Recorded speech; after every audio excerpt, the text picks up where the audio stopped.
Hello, I'm Dr. Tom Pepper and welcome to the channel.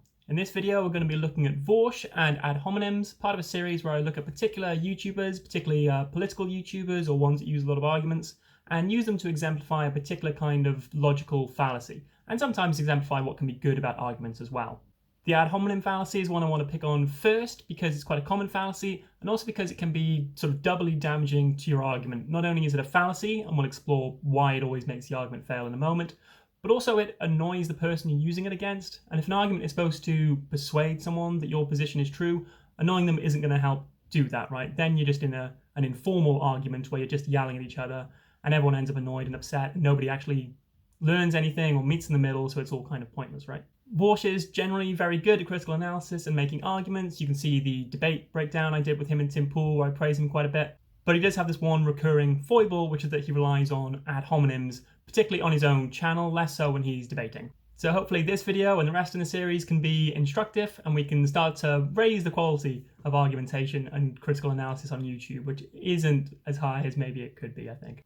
Okay, so let's start off first with what is an ad hominem. It might be a phrase you've heard quite often. It is one of the most common logical fallacies and it's the one most people can recognize.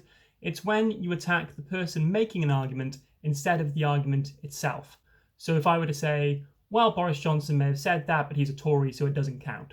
Or if I hear an argument from a communist and I just say, well, they're a communist, they would say that. A really good test for seeing whether your comeback to something or your attack on something is an ad hominem is to think, if this same argument was being made by a different person, would it make a difference to how I'm analysing the argument? If it would, you've probably got an ad hominem on your hands, because that would mean that you simply don't trust the person who's making the argument.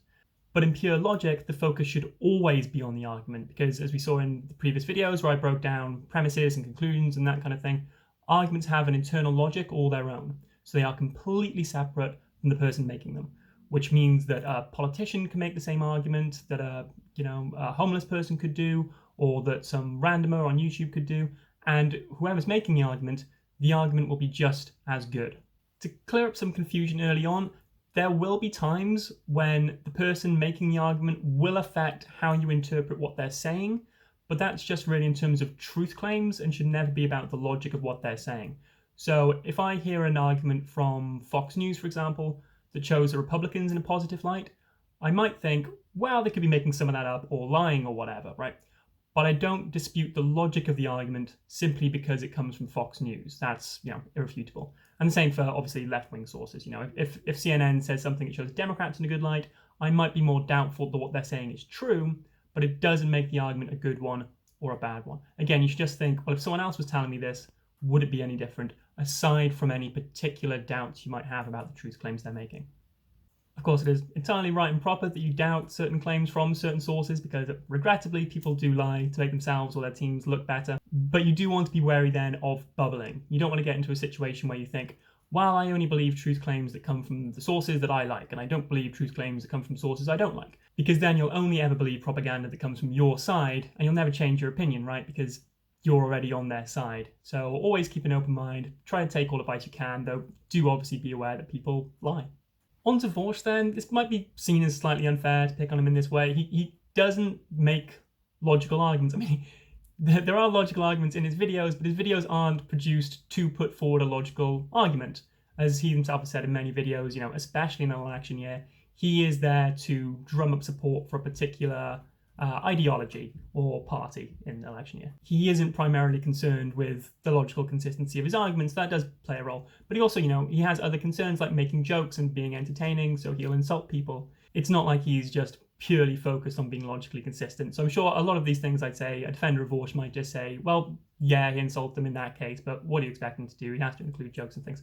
So I'll try to break down these examples I'm going to show you now into like good examples and bad examples, what I think is a good example of an ad hominem, and what necessarily doesn't count as an ad hominem, while also showing you the sort of things in between, things that Vaush includes to persuade you to agree with him without any sort of logical rigor. He's just kind of insulting his opponents.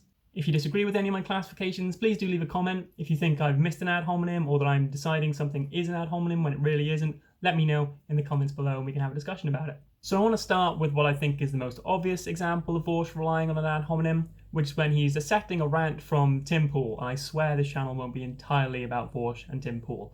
This fits the template I showed you earlier perfectly, and it also fits Vaush's personal template, which is when he's analysing the views of someone he disagrees with, he'll spend like the first 5 minutes just trashing them. And although that isn't necessarily always a logical ad hominem, it is always a persuasive trick. It's to just prime you into thinking the person whose views I'm about to hear, they're an idiot, they're stupid, they're low IQ, smooth brains, as Vaush like to say, and I just shouldn't pay attention to anything they're saying. So the way he does this time include, I'll just have to read these because there are quite a few of them. So he begins with saying, Tim isn't grifting, he's unhinged. Then he starts talking about what Tim Pool usually talks about without focusing on what the actual rant is about. Conservatives are all unhinged Alex Jones wannabes is something he says at one point. Then he does a rather good Alex Jones impersonation. About Tim Pool, he's an effing lunatic. We're several minutes in now and there's been no dissection or critical analysis whatsoever. More from Vaush, conservatives aren't that bright, and Tim Pool, lies about everything. He's effing deranged. We get until 5:55 in this video before Vaush starts to critically analyse the argument at all. Everything else is just to prime you into thinking that Tim Pool's stupid and doesn't know what he's talking about. So we can see here that this fits the structure of an ad hominem perfectly. Vaush's argument is quite literally premise 1, Tim Pool has these personal qualities. Premise 2, you should not listen to anyone with these qualities. Conclusion, don't listen to Tim Pool. Right? That's all that's happening here. That's the structure of the argument. Again, you can tell it's an ad hominem because if someone else was making these arguments, Vaush would have nothing to say, right? If someone who was like perfectly politically aligned with Vaush and everything else said these same things, Vaush wouldn't be able to apply this kind of analysis, which is just him undermining Tim Pool based on Tim Pool's other beliefs, which might have nothing to do with what Vaush is actually talking about.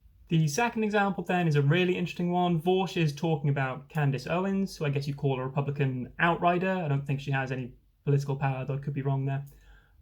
He refers to her and other people like her rather uncomfortably as a couple of dark-skinned grifters. Is the channel still up? Am I still okay? Okay, we're good to go.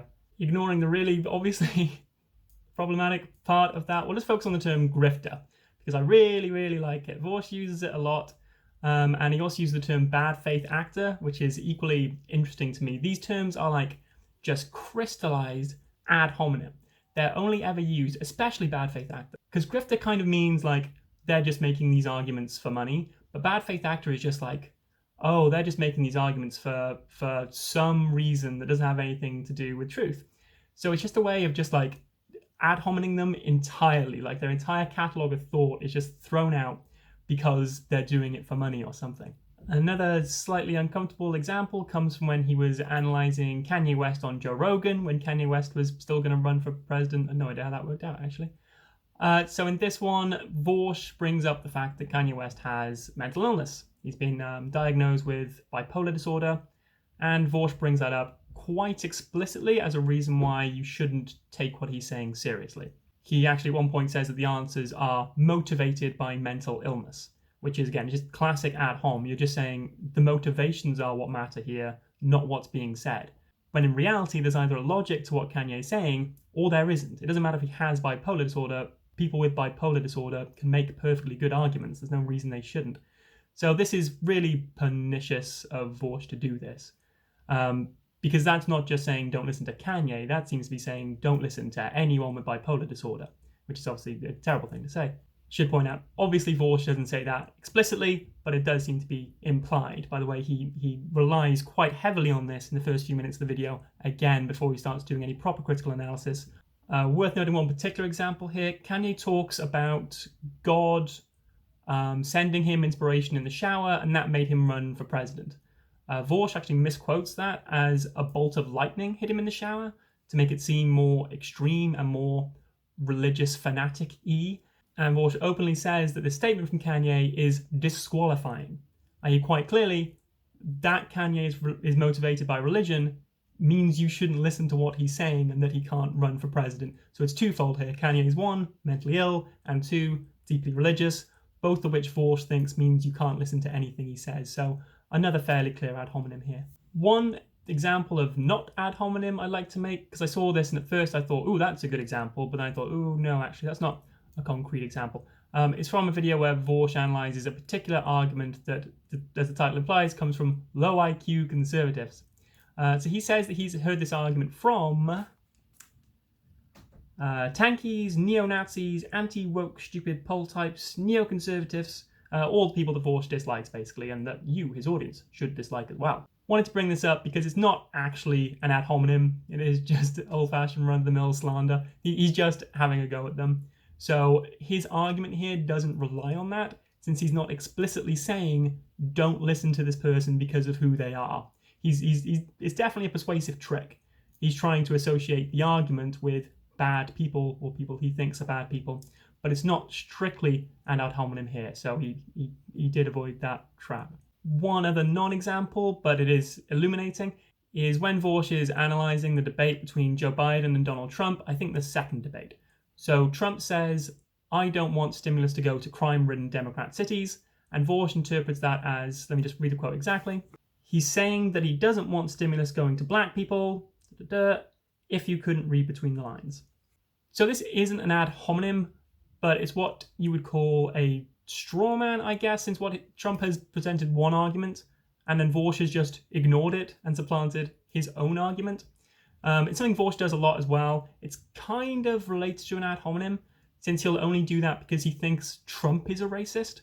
I.e., if someone he didn't think was a racist made the same argument, he couldn't make that move, right? He couldn't just dismiss what they're saying and just go, oh, racism. It's also related to a problem called the dog whistle problem. It's not a recognized logical fallacy in philosophy, but it is something that's coming up quite often. It's an excuse for strawmanning, really. It's when you say, oh, such and such politician said something, but that was just a dog whistle. And what they actually meant was something horrendously racist that they would never say themselves. And of course, since the politician never says it, you don't have any concrete evidence they would say it, but it's easier for you to argue against blatant racism than what they actually said. So you ignore what they actually said and just supplant it with outright racism. So like I say, not an example of an ad hominem on Trump, but it is related to those kind of things. He couldn't get away with this if it was a different person making the argument. So there we have it. I think 3 concrete examples of ad hominems from Vaush and 2 non-examples, just to help show you by negation what an ad hominem actually is and what it isn't.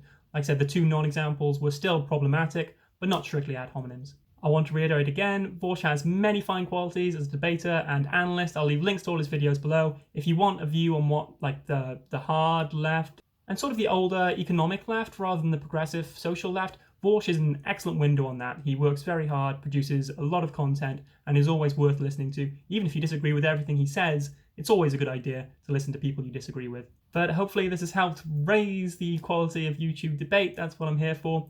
If you did like the video, please leave a like. Comment if you have anything to say. Do you think any examples were bad or particularly good? Do you have any defense of Vaush? Are you Vaush? Would you like to argue about this? Please leave a comment below so I can get back to you. I really want to start a conversation about this. And subscribe to the channel for future videos. Thank you very much for watching, and I'll see you soon. Goodbye.